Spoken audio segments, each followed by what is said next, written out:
All right. Welcome to Yoshi Rants via Excel.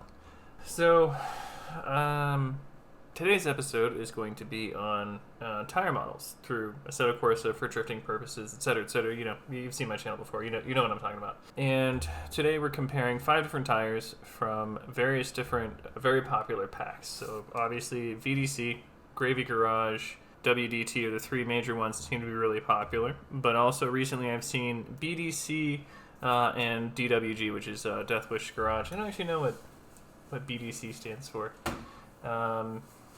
Big Doberman. You get the idea. Anyway, Assetto Corsa engine itself has actually 3 major iterations of the tire model. It's version 1, version 5, and version 10. And version 1 is extremely rudimentary, and from my experiences of driving the version 1 tires, they tend to be much more linear. They don't have a lot of dynamicness to them outside of temperature ranges and tire wear. The version 10 is the most recent of the group. I couldn't find any version 5 tires, which is probably for the best. But there's a couple of major differences. You see this cool, colorful spreadsheet in front of you. The interesting note is that the version 10 does not use what I've highlighted in gray. There's probably a little bit more in that realm, but the main point is the main beefy chunks of both of these are for the version 1 tires, the DY0, DY1, X, all that sorts of stuff, and then the analogous versions when you get to version 10 is the DX Ref and DS Exponent. So I won't get into too much of the tire physics. There is a relatively accepted tire model called PACEJKA, and I'll see if I can put like the picture of the PACEJKA dude, I don't know, somewhere over here. So he was the father of tire modeling, and he created a general model of what tire grip adhesion is like. So based on a particular force input, you get a certain amount out, and then it's just a basic logarithmic model or whatever. So the idea here is that, especially with the version 10 models, there is a constant variable, and then there's an exponent to it, and the exponent is what gives it the incremental grip as it gets more force inside of it. Everybody loves the Gravy Garage cars.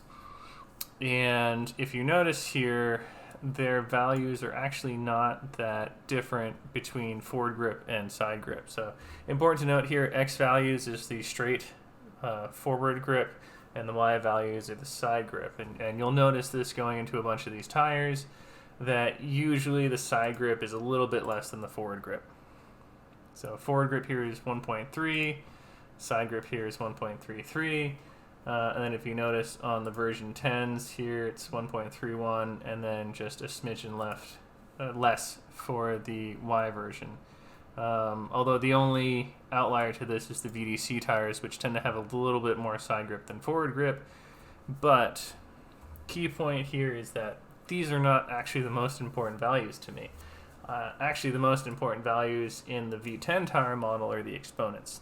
So the exponents are the exponential growth of the tire curve. I feel like this is going to be a very boring video.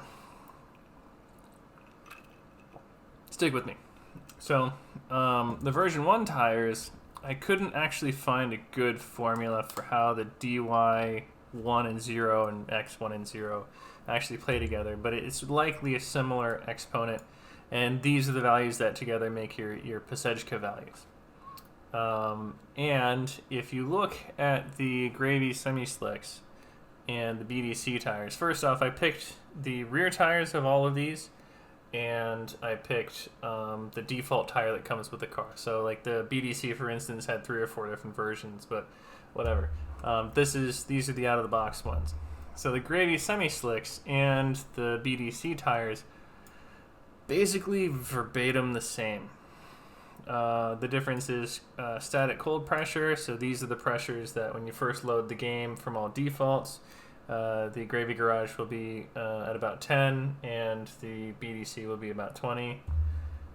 Which, although now that I think about it, is that really the way they are? That's weird.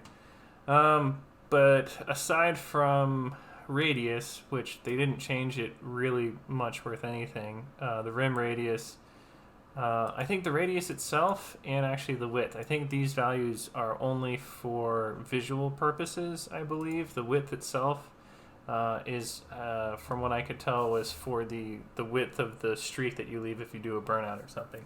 So really the rim radius is more important here, but it's actually superseded by angular inertia, which is the center of gravity and physics and how easy it is to spin and whatever. But literally every other values of these things, they even stole the same Achilles wear-lut file, which has the same values inside of it from what I remember.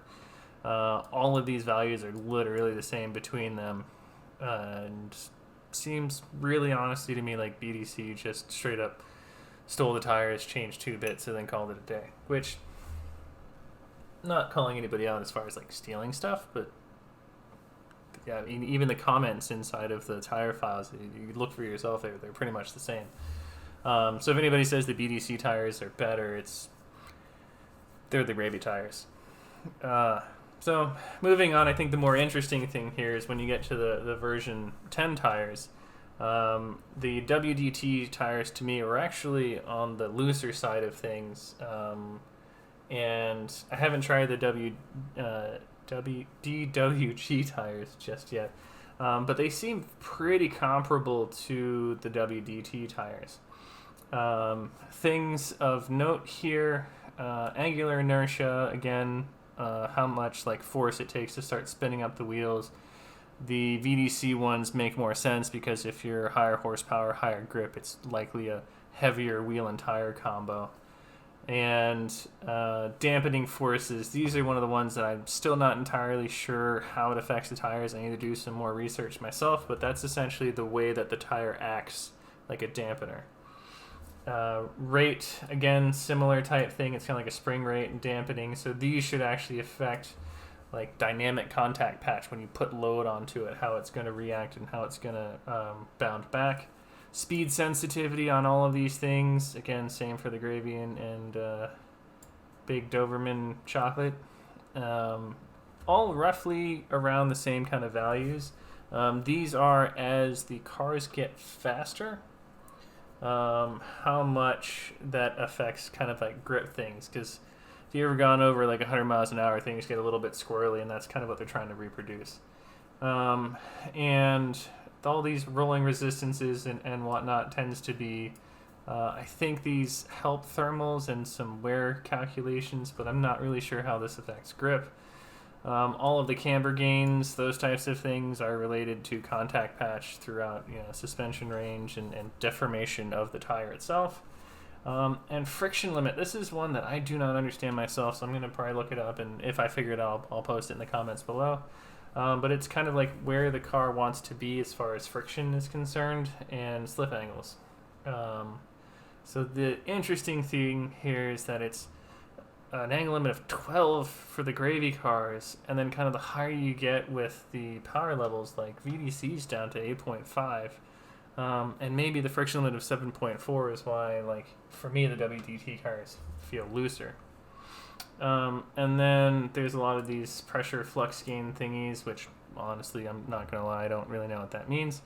And then in version 10, FZ0 becomes your, which I think is what superseded XMU. Don't quote me on that one. And then with version 10, you get a bunch of like flux gains, and like these are all things that modify the friction based on several different factors and so on and so forth. These green highlighted things here seem to be about what you're looking for as far as the predominant. These are the numbers that if you edit will literally affect your grip levels. And again, it seems like all of these tire models, they leave the side grip and forward grip very close together. And it seems like as you get higher up in the grip levels, it just gets more aggressive. Like they still maintain the linear distance between the friction points, but exponentially they kind of move together. The DWG tires actually seem fairly aggressive in comparison to the WDT tires, which obviously the DWG are like competition levels, so they're higher horsepower and whatnot. So their static grip levels are relatively similar, but the exponential grip levels are where the major difference is. And if you kind of pay a little bit more attention to it, if you look at the VDC tires, their static amount's a little bit higher, but again, nothing too outlandish. They're even similar to the DY0 and DX0 from the Gravy Garage and BDC tires. So it really seems like if you're trying to tune in your grip, if you're someone who's trying to make your own tire model, the exponents are pretty much like what you want to do. I think the exponents make a huge difference. I think they basically just scale with horsepower ratings. I really feel like are more or less along the same lines. I don't see anything where one tire pack is like outlandishly different from another, minus some of these exponents. But even if you look at them, they're still about the same ratios between them. They don't seem to wander too far from each other. It is interesting that the DWG tires have a higher X or Y exponent than X exponent, which means they should theoretically have more, or I guess more side bite than forward bite, while the other tire models seem to be more forward bite than side bite. I feel like I'm rambling. I have successfully made an entire episode staring at an Excel spreadsheet, so kudos for you for sticking around if you're sticking around. If you know more about these tire things than I do, by all means, please fill in some blanks for me in the description. I'm still figuring out how all of this tire stuff works. Right now it seems to be mostly trial and error, where you change the number, you go drive, and you see how it feels, and change the number, you go drive, and you figure it out. I do have, on the Assetto Corsa forums, they do have, which I'll link in the description below, they do have the formulas for how these work, and quite honestly, they don't really make a lot of sense on paper. I was trying to find a way to make like a graph that explained grip levels, but it really just never really seemed to work. Enjoy this relatively low effort video. I'm not soldering or welding or something like that, but if you like this type of content, please by all means let me know. I can go and explain a couple more things. Otherwise, thanks for watching. See you in the next one.